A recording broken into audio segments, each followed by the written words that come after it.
नमस्ते भारत, आप देख रहे हैं। आपके साथ मैं हूं राजेंद्र देव। आगे बढ़ेंगे फटाफट खबरों के साथ। असम में बाढ़ के चलते बीते 24 घंटे में 6 और लोगों की मौत। अब तक कुल 62 लोग बाढ़ के चलते गंवा चुके हैं अपनी जान। असम में बाढ़ की स्थिति गंभीर। 30 जिलों के 24.5 लाख लोग प्रभावित। बाढ़ से 114 जंगली जानवरों की मौत हुई। केंद्रीय गृह मंत्री अमित शाह ने सीएम हेमंत बिश्व शर्मा से बात की।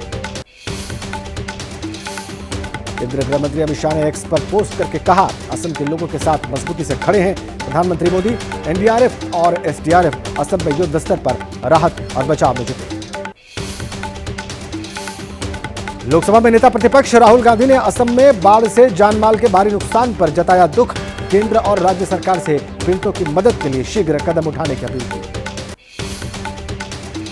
मौसम विभाग के 9 जिलों में भारी बारिश के पूर्वानुमान को लेकर उत्तराखंड के सीएम पुष्कर सिंह धामी ने अधिकारियों को दिए हाई अलर्ट पर रहने के निर्देश। लोग से सतर्क रहने की अपील।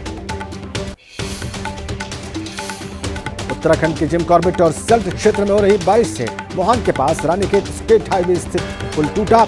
दरार आने से आवाजाही बंद। 80 साल पहले अंग्रेजों के समय में बना था पुल। उत्तराखंड के कोटद्वार में भारी बारिश के चलते सड़कों पर पानी भरा। मालन नदी पर बना वैकल्पिक मार्ग ध्वस्त। पिछले साल हुई बारिश के चलते नदी पर बना पुल टूटने से कट गया था संपर्क। उत्तराखंड के हल्द्वानी और नैनीताल भारी बारिश का रेड अलर्ट जारी। डीएम वंदना सिंह ने लोगों को सतर्क किया। संवेदनशील इलाके में रहने वाले लोगों से सुरक्षित स्थानों पर शिफ्ट होने को कहा। उत्तराखंड में अगले 24 घंटों में भारी बारिश का अलर्ट। मौसम खराब। नैनीताल के चाटन लॉज क्षेत्र में जबरदस्त लैंडस्लाइड। भूस्खलन के चलते सड़क पर मलबा आया। उत्तराखंड के चंपावत में जोरदार बारिश से शारदा नदी में आया उफान। बीते 2 दिनों से पहाड़ों पर लगातार हो रही बारिश। नदी किनारे बसे लोगों को सुरक्षित स्थानों पर जाने के लिए मुनादी कराई गई। मूसलाधार बारिश से बिहार में खतरे के निशान के करीब पहुंचा नदियों का जलस्तर। पूर्वी और पश्चिमी चंपारण जिलों के निचले इलाकों में लोगों को सुरक्षित स्थानों पर पहुंचाया गया। बिहार के हाजीपुर से आई डरावनी तस्वीरें। उफान पर बह रही गंगा नदी। राघोपुर में ओवरलोडेड नाव पुल से जा टकराई। नदी में युवक गिरा। जान जोखिम में डालकर सफर कर रहे लोग। बिहार के सुपौल में कोसी बैराज से छोड़ा गया 3,03,000 क्यूसेक पानी। बैराज के 31 फाटक खोले गए। रिकॉर्ड स्तर तक पहुंचा बैराज का जलस्तर। बराक क्षेत्र में बहुत तेजी से बढ़ रहा। बिहार में वज्रपात की चपेट में आने से 9 लोगों की मौत की खबर। बिहार में पिछले 24 घंटों के दौरान 6 जिलों में वज्रपात हुआ। सीएम नीतीश कुमार ने दुख जाहिर किया।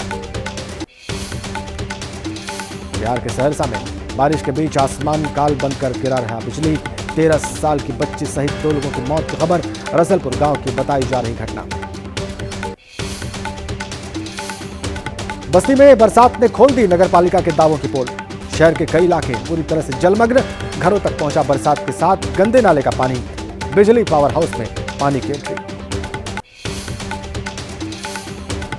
रामनगरी अयोध्या के आसपास के क्षेत्रों में बारिश के चलते उफान पर नदियां। मंत्री स्वतंत्र देव सिंह ने बाढ़ प्रभावित इलाकों का दौरा किया। पूर्वांचल के इलाकों की समीक्षा करें।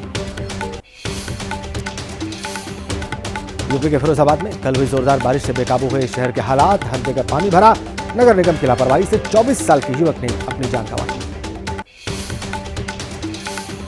यूपी के वाराणसी में भी हो रही बारिश। कल देर शाम से आसमान से बादल बरस रहे हैं। दशाश्वमेध घाट पर गरज के साथ पड़ी बौछारें। मध्य प्रदेश के मुरैना में पहली बारिश के बाद उफान पर नदियां। कैलारस के सैकड़ों ग्रामीण प्रभावित। उफान पर सोन नदी से आवागमन बंद। कर्नाटक के कलबुर्गी में कई हिस्सों में जोरदार बारिश हुई। मौसम विभाग ने उत्तर कन्नड़ और उडुपी जिलों में भारी बारिश का अलर्ट जारी किया। हरियाणा के अंबाला सिटी में जोरदार बारिश से स्विमिंग पूल बनी सड़कें। बाजार में पानी भरने से लोग परेशान। नालों की सफाई न होने से हालात खराब। जम्मू कश्मीर के कुलगाम में 2 जगहों पर आतंकियों के साथ मुठभेड़। सुरक्षा बलों ने मार गिराए 4 आतंकी। 2 जवान भी शहीद।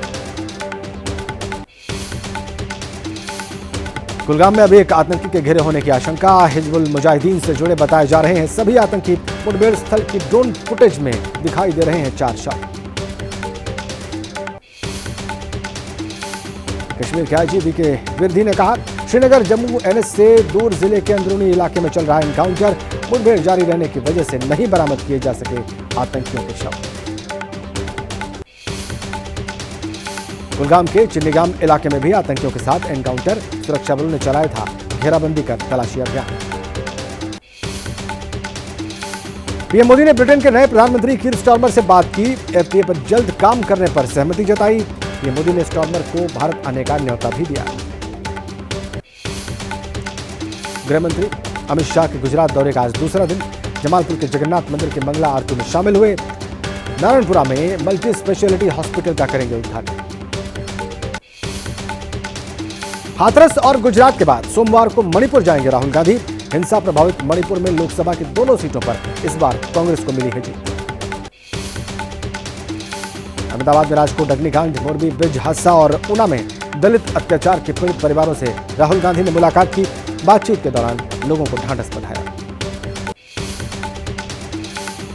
गुजरात के गृह मंत्री हर्ष संघवी का राहुल परिवार, कहा हर मुद्दे को राजनीति से जोड़ना गलत। इंडिया गठबंधन की सरकारों में हो रही घटनाओं पर चुप्पी साधने का भी आरोप लगाया। गुजरात के गांधीनगर में बीजेपी पर हमलावर हुए राहुल गांधी, कहा बीजेपी को अयोध्या की तरह गुजरात में हराएंगे, बिना डरे बीजेपी से लड़ना है। अहमदाबाद में राहुल गांधी के खिलाफ बजरंग दल के कार्यकर्ताओं का प्रदर्शन, लोकसभा में हिंदुओं को लेकर दिए बयान पर नाराजगी जाहिर की। राहुल के खिलाफ नारे लगाए। राहुल गांधी के गुजरात दौरे से कांग्रेस में हलचल तेज। पार्टी विधायक जिग्नेश मेवाणी बोले, अगले विधानसभा चुनाव में कांग्रेस 117 सीटें जीतने का प्रयास करेगी। बीजेपी की पूर्व नेता नुपुर शर्मा ने बिना नाम लिए राहुल गांधी पर निशाना साधा। बोली, ऊंचे पदों पर बैठे लोग ये कहते हैं कि हिंदू हिंसक हैं, तो उस साजिश को समझना चाहिए। जम्मू में बीजेपी राज्य कार्य समिति की बैठक में शामिल हुए जेपी नड्डा, बैठक को संबोधित किया। कार्यकर्ताओं को चुनाव के लिए तैयार रहने को कहा। वित्त मंत्री निर्मला सीतारमण 23 जुलाई को पेश करेंगी देश का बजट। 22 जुलाई से 12 अगस्त तक चलेगा संसद सत्र। लगातार 7वीं बार बजट पेश कर रिकॉर्ड बनाएंगे वित्त मंत्री। यूपी में उपचुनाव को लेकर बीजेपी की बैठक, संगठन के महामंत्री बीएल संतोष, सीएम योगी के अलावा केशव प्रसाद मौर्य, ब्रजेश पाठक मीटिंग में शामिल। यूपी में 10 सीटों पर होने हैं उपचुनाव। हरियाणा चुनाव में बीएसपी और आईएनएलडी के बीच हो सकता है गठबंधन। आईएनएलडी महासचिव अभय चौटाला ने लखनऊ में बीएसपी प्रमुख मायावती से मुलाकात की। दिल्ली प्रदेश बीजेपी कार्यकारिणी की बैठक आज। पीयूष गोयल, दिल्ली के सभी सांसद और पार्टी के वरिष्ठ नेता मौजूद रहेंगे। बीएसपी प्रमुख मायावती आज पहुंचेंगी चेन्नई। दिवंगत तमिलनाडु बीएसपी अध्यक्ष आर्मस्ट्रांग को देंगी श्रद्धांजलि। शुक्रवार को घर के पास 6 लोगों ने उनकी हत्या कर दी थी। चेन्नई पुलिस का बीएसपी नेता की हत्या पर बड़ा खुलासा, कहा मर्डर के पीछे नहीं है कोई राजनीतिक साजिश। अब तक 8 संदिग्ध आरोपियों को पकड़ने का पुलिस ने दावा किया। चेन्नई में बीएसपी नेता की हत्या के खिलाफ गुस्से में नजर आए पार्टी के लोग। आरोपियों की गिरफ्तारी की मांग को लेकर अस्पताल के बाहर प्रदर्शन किया। केंद्रीय मंत्री एल मुरुगन ने मर्डर के बहाने स्टालिन सरकार पर हमला बोला। कहा राज्य सरकार को कानून व्यवस्था बनाए रखने में वो विफल रही।